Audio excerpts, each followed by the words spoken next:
Most people think poverty is about money. Machiavelli knew better.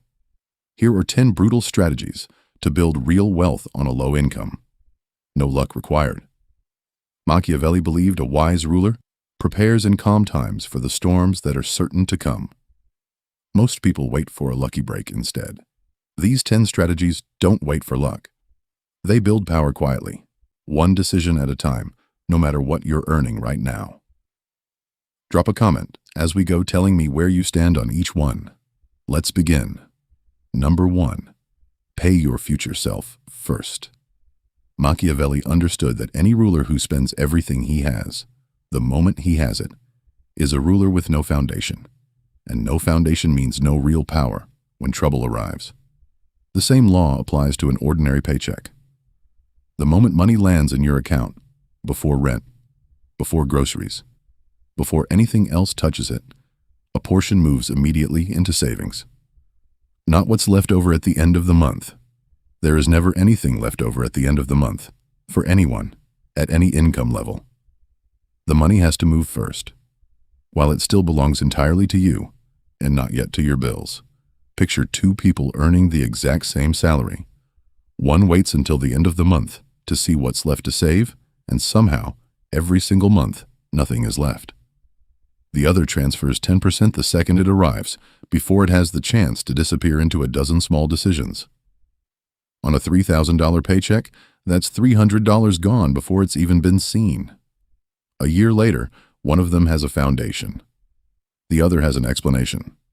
Machiavelli would say the difference was never the income. It was the order of operations.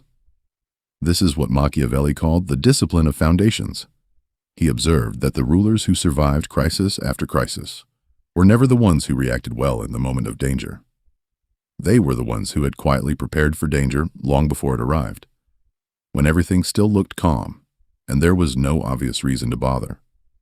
By the time trouble shows up, it's already too late to start building your foundation. The wall has to exist before the siege begins. It's worth being honest about why this particular strategy is usually the hardest one to actually start, even though it's the simplest to explain. 10% feels significant on a tight income, and the temptation to postpone it until things feel more comfortable is strong and constant. But Machiavelli's own observation about rulers applies just as directly here. The comfortable moment to start preparing never actually arrives on its own. It has to be created, deliberately, starting with whatever income exists right now, however modest that income currently is. There's a specific psychological trap worth naming here. It feels responsible to pay every bill first and save whatever's left. It feels like the mature, careful thing to do. But Machiavelli would call this exactly backward. It hands the first and most important claim on your money to everyone except you. Your landlord gets paid first. Your electricity provider gets paid first. Your own future gets whatever scraps survive the gauntlet, if anything does at all. Reversing that order isn't reckless. It's simply refusing to be last in line for your own money. Think about how differently this feels in practice. On payday, 10% leaves the account within minutes, automatically, before you've even opened your banking app to look at the number. The remaining 90% is what you now budget around, plan around, spend around. And because you never saw the full amount sitting there tempting you, you never actually miss the portion that's gone. This is the quiet psychological trick behind the entire strategy. You cannot spend money you never see, and you adjust to what remains far more easily than most people expect. If you're already doing this one, drop a 1 in the comments. Let's see how many of us actually started here. Number 2, track every dollar. There's an old assumption that wealth is destroyed by big mistakes. The expensive car, the reckless investment, the once-in-a-decade disaster. Machiavelli knew better. He spent his career studying how empires actually collapse, and the pattern was rarely one dramatic event. It was 1,000 small, unexamined leaks, each one too small to notice, until the treasury was empty, and nobody could explain exactly how. Try this for 30 days. Write down every single dollar you spend, no matter how small. The coffee, the delivery fee, the subscription you forgot you were paying for. Most people who do this for the first time have the same reaction, a kind of quiet shock at where the money was actually going, because none of it felt like spending in the moment. It felt like nothing. 30 small nothings a month, repeated for years, is how an entire income disappears without a single dramatic purchase to blame. Machiavelli was, at his core, an obsessive observer of detail. He didn't trust grand theories that ignored the small, unglamorous facts on the ground, because he'd watched too many rulers lose everything by paying attention only to the big picture, while the ground quietly shifted underneath them. Financial ruin works exactly the same way. Nobody goes bankrupt from a single decision. They go bankrupt from refusing to look closely enough, for long enough, to notice the pattern before it becomes irreversible. Here's what makes this exercise uncomfortable, and also exactly why it works. Most people can guess roughly what they spend on rent, on their car payment, on the big, obvious categories. Almost nobody can guess accurately what they spend on the small stuff. The convenience purchases, the impulse orders, the subscriptions running quietly in the background for services they stopped using months ago. 30 days of honest tracking turns a vague, comfortable guess into an uncomfortable, specific number. And specific numbers are the only thing you can actually act on. Picture someone doing this for the first time, expecting the exercise to confirm what they already assumed, that rent and bills are the real problem, and everything else is negligible. By day 10, a different picture starts forming. 3 separate delivery orders in 1 week. A streaming subscription nobody in the house actually watches anymore. A daily coffee habit that, totaled up honestly, costs more per month than the electric bill. None of these individually feel significant. Together, tracked and totaled with brutal honesty, they often account for more lost wealth over a year than any single large purchase ever could. Comment below. If you've tried this before, what was the most shocking thing you found once you actually tracked it? The average person loses somewhere between $200 and $400 a month to spending they never noticed happening. Number 3. Live below your visible income. Machiavelli wrote that everyone sees what you appear to be, but few ever experience what you truly are. And nowhere is that more useful advice than in how you handle a raise. The moment your income increases, the temptation is immediate. A nicer apartment, a newer car, small upgrades that signal to everyone around you that things are going well. Machiavelli would call this a strategic error. You've just told every rival, every situation, every future negotiation exactly how much room you have. And you've spent the very advantage a raise was supposed to give you. Imagine a woman who gets a serious promotion and tells almost no one the exact number. Her apartment stays the same. Her car stays the same. From the outside, nothing has changed, but quietly, the entire gap between her old income and her new one is disappearing into savings and investments every single month. Building a private foundation nobody else can see, let alone touch. 2 years later, she has options most of her coworkers, earning similar salaries, don't have. Not because she earned more, but because she revealed less. This connects to something Machiavelli understood about perception and power more broadly. He noticed that rulers who displayed their full strength constantly tended to invite challenge, competition, and resentment, while rulers who kept a portion of their strength hidden retained a strategic advantage nobody could plan against, simply because nobody knew its true size. A visible lifestyle upgrade functions the same way socially. It invites comparison, expectation, and sometimes quiet resentment from people who now measure themselves against a number you didn't need to reveal in the first place. Consider the alternative version of that same promotion story. A man gets the same raise, but immediately upgrades his apartment, leases a newer car, and starts picking up the check more often at group dinners. None of this is inherently wrong. But 2 years later, his monthly expenses have quietly risen to match his new income almost exactly, and his savings account looks the same as it did before the raise ever happened. The raise was real. The wealth was not. Only the appearance of it ever changed. Machiavelli would recognize this exact pattern immediately. He wrote often about rulers who mistook the appearance of strength for strength itself, spending heavily to look powerful right up until the moment real power was actually needed, and none remained. The lifestyle upgrade is the personal finance equivalent. A visible display that costs real resources while providing no actual protection or leverage when circumstances eventually get difficult, as they always eventually do. If your lifestyle hasn't caught up to your income yet, say so in the comments. That gap is the most valuable thing you currently own. Number 4. Automate the system. Machiavelli believed systems had to do the work that human discipline alone could never be trusted to do consistently, because willpower runs out, especially at the end of a long, tiring month. This is why automation matters more than motivation. Set up an automatic transfer to savings the same day you get paid, and never touch that decision again. Most banks let you set this up in about 5 minutes. Do it tonight, not next week. There's a specific reason this matters more than most people assume. Every single financial decision you make in a given day competes with dozens of other decisions, and by the end of a long week, decision-making capacity itself is worn thin. This is precisely why the last hour of a tiring day is when people order takeout they didn't plan for, or buy something online they'll barely remember a month later. Machiavelli's insight was that good structures protect you from your own tired judgment on exactly those kinds of days. The system doesn't get tired. It doesn't negotiate with itself. It simply executes the decision you made once, while you were thinking clearly, before exhaustion had the chance to talk you out of it. Automating your savings removes an entire daily battle from your life. The quiet, repeated negotiation with yourself over whether today is the day you finally transfer that money, or whether it can wait one more week. That negotiation, repeated enough times, almost always ends the same way. Automation simply refuses to have the argument at all. There's a broader principle at work here that extends beyond just savings.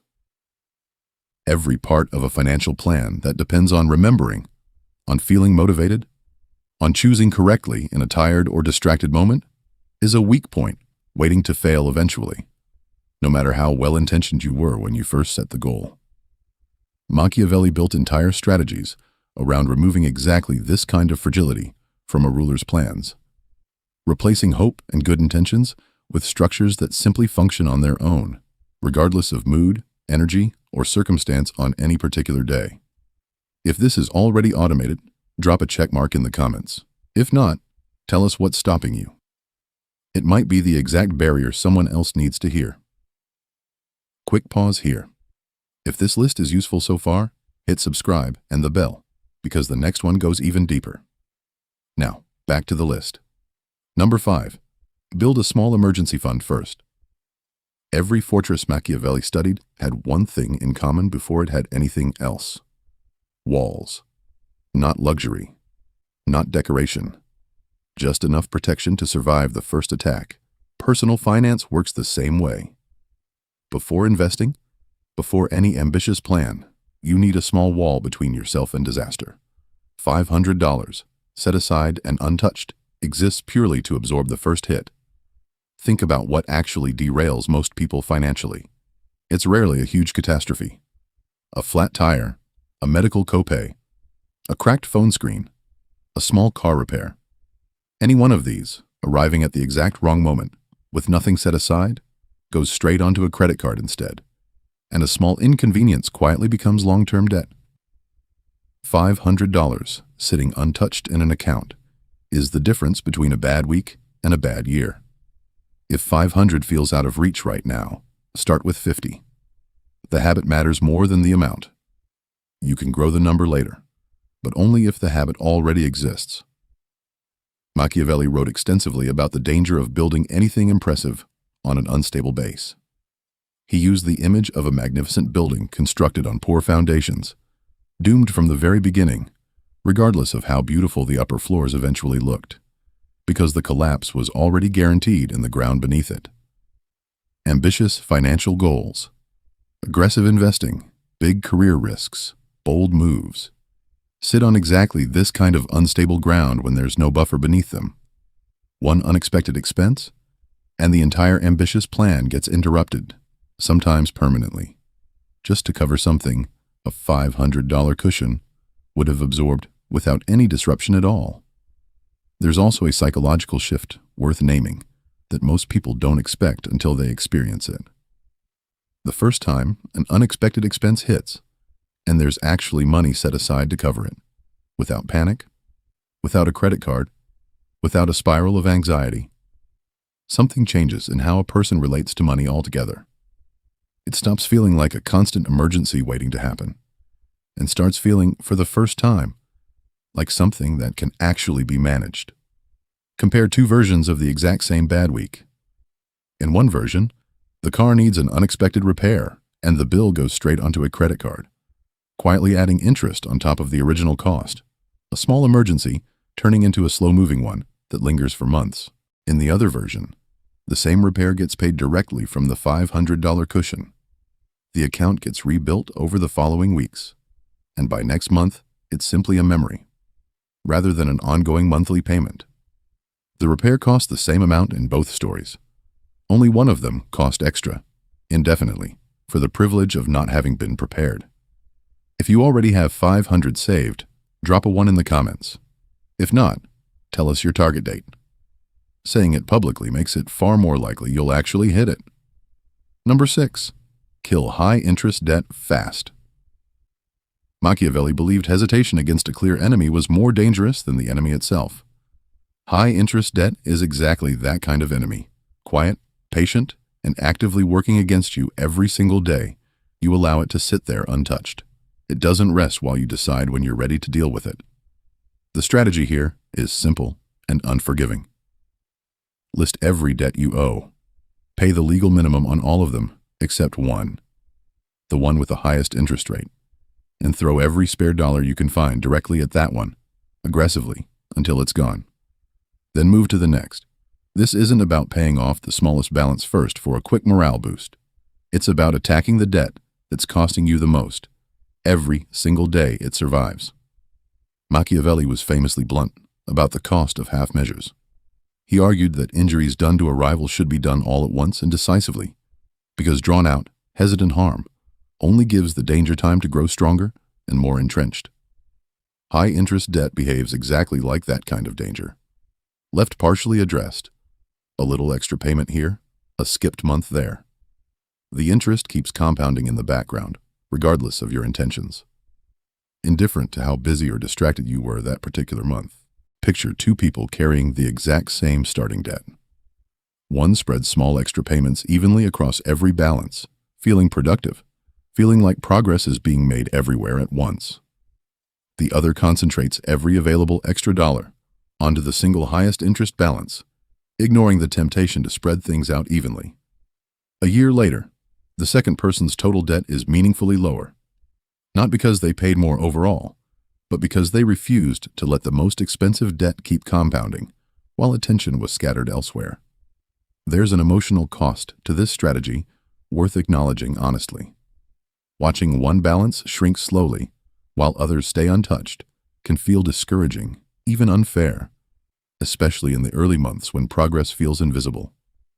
Machiavelli would say that discomfort is simply the price of a strategy actually working, rather than a strategy that merely feels good in the moment. The debt with the highest rate is doing the most damage every single day it survives, regardless of how the other, smaller balances happen to look on paper. It helps to think of high-interest debt the way Machiavelli thought of a persistent internal threat to a ruler's power. Something that grows stronger the longer it's tolerated, and weaker the moment decisive, undivided attention is finally turned against it. Half measures against this kind of threat rarely work. Full, concentrated attention, uncomfortable as it is in the short term, tends to resolve it far faster than a scattered, gentler approach ever could. And if your highest interest debt also happens to be your largest balance, attack it first anyway. The math still wins. The interest rate, not the size of the number, is what's actually bleeding you. If you're in the middle of this fight right now, say so in the comments. You are absolutely not the only one reading this in the middle of a debt payoff plan. Number 7. Master one valuable skill.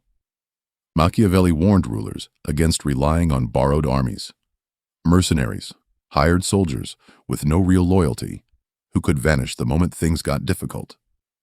He insisted that real power came only from your own forces, trained and controlled by you directly. In an income, the equivalent of borrowed armies, is a job that depends entirely on circumstances outside your control. Your own skill, sharpened and specific, is the one force that stays loyal to you, no matter who else is in the room. Picture two people at the same starting salary. One spends their evenings passively, waiting for a raise that depends entirely on someone else's decision. The other spends an hour a night getting genuinely excellent at one specific, valuable skill: coding, copywriting, sales, video editing, data analysis, something rare enough that fewer people can do it well. 3 years later, one is still waiting. The other is being actively recruited, because scarcity, not effort alone, is what actually moves a price upward. There's a deeper layer to this Machiavelli would have appreciated. He believed a ruler's own trained forces couldn't simply exist. They had to be sharpened continuously, because an army left untrained eventually becomes useless the moment it's actually needed. A skill works the same way. It's not enough to have learned something once, years ago, and coasted on that knowledge ever since. The people commanding the highest value in any field are almost always the ones still actively sharpening, still slightly ahead of where the market currently sits, rather than resting on credentials earned a decade earlier. This is also where scarcity becomes the entire engine of the strategy. A common skill, no matter how competently performed, rarely commands a premium, simply because too many people can offer the same thing. A skill that's both valuable and genuinely uncommon changes the entire negotiation. Suddenly, you're not competing against a crowd for the same opportunity. You're one of the few people capable of solving a specific, expensive problem, and that scarcity alone is often worth more than years of general effort, spread too thin across too many things. Consider two coworkers hired at the same salary on the same day. One spends the next 2 years doing exactly what the job requires, competently, reliably, and nothing more. The other spends those same 2 years quietly becoming the one person on the team who can solve a specific difficult problem nobody else has bothered to learn. When budget cuts arrive, or when a new opportunity opens up, the decision about who stays and who moves forward rarely comes down to loyalty or tenure. It comes down to who has become genuinely difficult to replace. Drop the skill you're building, even if it's day one. Say it out loud in the comments. Someone else needs to see they're not the only one just starting. Number 8. Build one side income stream. A prince who depends on a single source of loyalty, Machiavelli warned, is a prince one betrayal away from losing everything. The same logic applies to an income that comes from exactly one place. If that one place disappears, layoffs, cutbacks, a company that simply doesn't survive, everything built on top of it disappears with it. This doesn't require reinventing yourself. It requires taking a skill you already have and turning even a small slice of it into a second independent stream. Tutoring, freelancing on a platform like Upwork, selling on Etsy, weekend consulting. It doesn't need to replace your main income. It only needs to exist, quietly proving that your entire financial life no longer depends on one single decision maker who isn't you. No time. Start with 2 hours a week. That's enough to prove the concept before you ever commit more. Machiavelli spent considerable time analyzing rulers who lost everything the instant their single source of support turned against them. An ally who withdrew, a population who revolted, a patron who changed allegiance overnight. The lesson he drew wasn't paranoia. It was structural redundancy. Power that depends entirely on one relationship is never truly power at all. It's borrowed stability, and borrowed stability can be recalled at any moment for reasons entirely outside your control. A second income stream doesn't need to be dramatic to change this equation. It might be 2 hours on a weekend, one client, one small recurring service. What matters isn't the size of the second stream. What matters is that it proves, in practice rather than theory, that your entire financial life no longer answers to a single employer's single decision. That proof changes how you negotiate, how you plan, and how you sleep at night, long before the second stream ever grows large enough to matter financially on its own. Think about how differently a layoff lands for two people in the exact same role, at the exact same company, on the exact same day. One has spent every working hour solely inside that single job, and the layoff arrives as total collapse. No income, no immediate plan, nothing but panic, and a job search under pressure. The other has spent 18 months quietly tutoring on weekends, and while the layoff still hurts, it doesn't arrive as total collapse. There's already a functioning, if modest, second stream in place. Buying time and breathing room the first person simply doesn't have. If you've already started a side stream, tell us what it is in the comments. Watching a real specific example often does more than any advice ever could. Number 9. Turn income into assets, not stuff. Machiavelli drew a sharp distinction between power that lasts and power that simply looks impressive for a season. Impressive, but empty gestures, he argued, always eventually collapse because they were never actually building anything underneath the surface. Spending is the financial version of this. Money converted into things that lose value the moment you own them, leaving nothing behind but the appearance of success. Every spare dollar has exactly two possible destinies. It can become an asset. Index funds, dividend stocks, a rental property, a skill, a small business, a digital product, something that quietly generates more value over time. Or it can become stuff. Something that depreciates the second it leaves the store, and by next year means nothing at all. Neither choice announces itself loudly in the moment, but a decade of one path looks entirely different from a decade of the other. Machiavelli drew a sharp line between glory that lasts and glory that simply looks impressive in the moment it's displayed. He was skeptical of rulers who spent extravagantly to appear powerful, because that kind of spending, he noted, produces admiration today and vulnerability tomorrow, the moment resources are actually needed for something real. A financial version of this plays out constantly, quietly, in ordinary life. The newest phone, the impressive vacation photos, the visible signals of success that cost real money and leave nothing behind once the moment has passed. Assets work in the opposite direction entirely. They rarely look impressive in the moment you buy them. An index fund purchase doesn't photograph well. An hour spent learning a new skill doesn't make an exciting story at dinner. But assets compound quietly in the background, invisible for years, until one day the gap between someone who spent every spare dollar on appearances and someone who spent every spare dollar on assets becomes impossible to ignore. And by then, it's far too late for the first person to simply decide to catch up. Picture two coworkers, 10 years into the same career, who once earned almost identical salaries. One has a newer car every few years, a closet full of the latest releases, and almost nothing set aside. The other has driven the same reliable car for a decade, dresses simply, and has spent that same decade quietly funneling spare dollars into investments nobody at the office ever saw. On paper, at any single moment during those 10 years, the first coworker looked more successful. A decade later, only one of them actually is. Name one asset you're buying this month, even if it's $50 into an index fund. Say it in the comments. Public commitment matters. One sign left, and it's the one that protects everything else you just built. Stay with me. Number 10. Build in silence. Machiavelli's most repeated warning across all of his writing was this: a plan revealed too early is a plan already half defeated.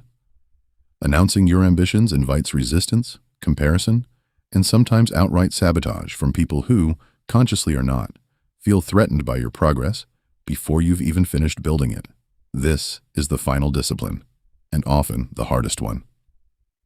Don't broadcast the debt payoff plan, the side income, the investing strategy to everyone in your life before it's actually working.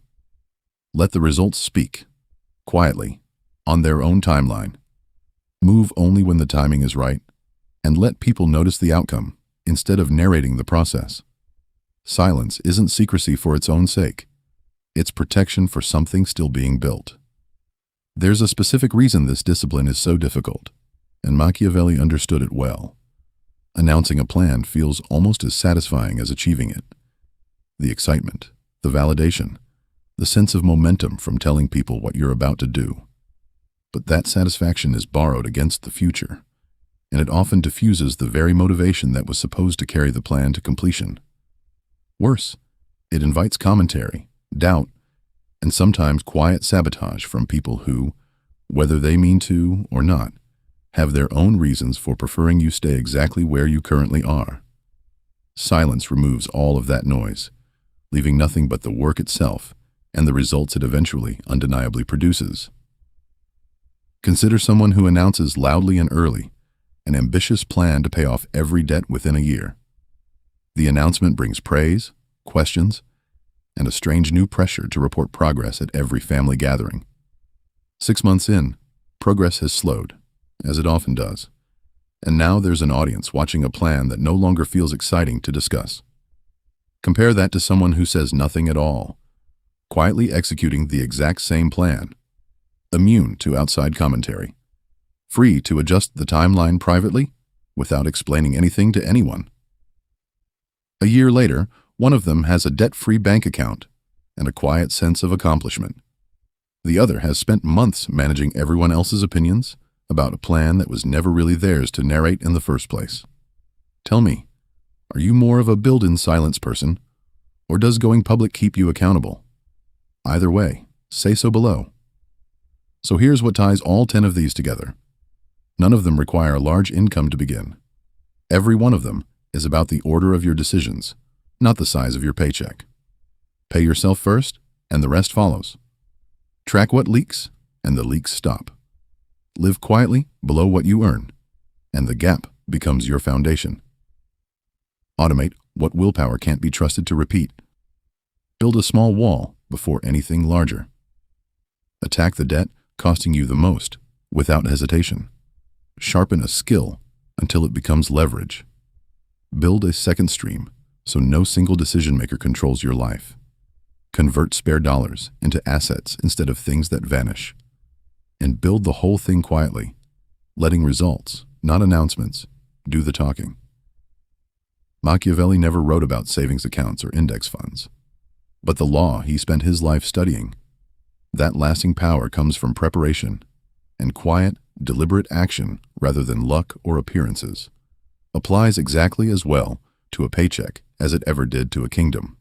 These 10 strategies aren't a guarantee, and they won't undo bad luck. Machiavelli himself wrote that fortune controls perhaps half of what happens to us. The other half remains in our own hands. These 10 live entirely in that second half, the part actually available to you, regardless of what fortune has handed you so far. Notice how they reinforce each other. Paying yourself first makes tracking easier to sustain. Living below your income protects the gap automation locks in. The emergency fund protects your debt payoff plan. The skill becomes the side income. The side income becomes the capital that turns into assets, and silence protects the whole structure while it's still being built. None of this happens overnight. The changes these 10 produce are slow and almost invisible at first, which is exactly why so few people stick with them long enough to see the results. Real power, Machiavelli understood, is rarely built quickly and rarely built in public. If this gave you a clear plan today, tell me in the comments which number you're starting with. Subscribe if you want part 2. 10 Machiavelli strategies for investing, coming next week.